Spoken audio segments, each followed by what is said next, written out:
Welcome back to this week's Honest Art podcast. This episode is something that is really near and dear to my heart.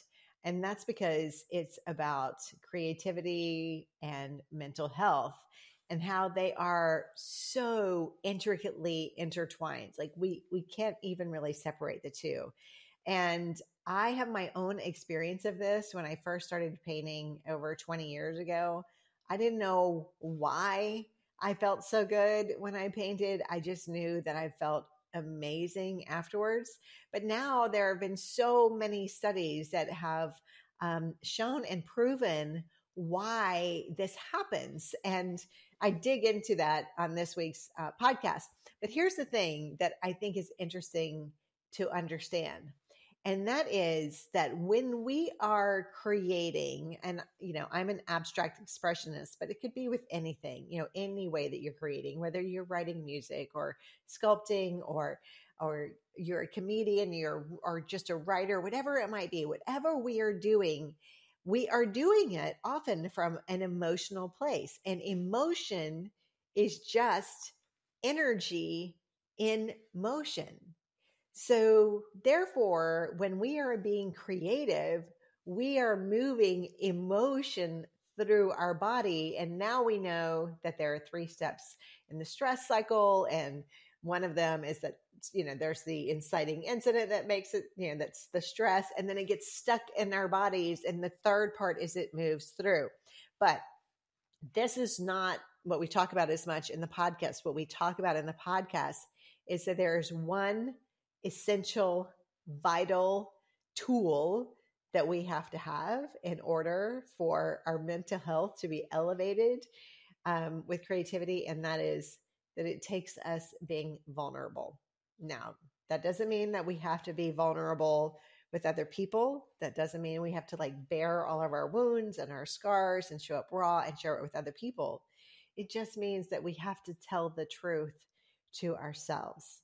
And that's where the really good stuff starts happening, is when we tell our truth to ourselves and we let that process through us in a form of art, then we are literally healing ourselves.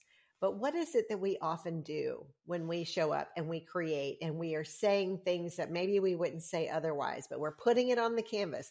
Maybe we're grinding charcoal into a canvas, or maybe we are smashing paint with a paintbrush into the canvas, or maybe we're just, being free and fun and having a good time. And we've got all of these crazy gestural marks, right? Maybe that's what we're doing.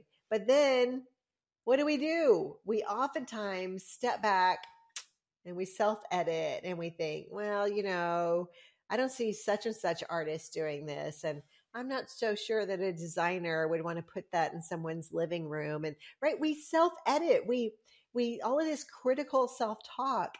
And then what happens is we dumb down our paintings. We whitewash the painting to make it more palatable to other people. But we are missing that the real healer and the real connection that we make with our art is when we let it be vulnerable and we let the art be honest. We tell the truth, right? Honest art, right? That's why it's called the Honest Art Podcast. That is where we really get the personal healing, and that's where we're able to connect with other people. So please listen to this week's Honest Art Podcast. You're going to feel so good. If you're an artist, it's going to make you feel so good about being an artist. And if you're not an artist, it's going to make you think, holy shit, I have to be an artist now, because it's so exciting. So check out this week's Honest Art Podcast. And if you like what you hear, then please like and subscribe to the channel, and leave a review if you can, especially if you like what you hear. If you don't like what you hear, don't worry about it. Don't even worry about leaving a review. It's all fine. You just go about your day. All right. Thanks so much, you guys. Take good care of yourselves, and I'll see you on the Honest Art Podcast.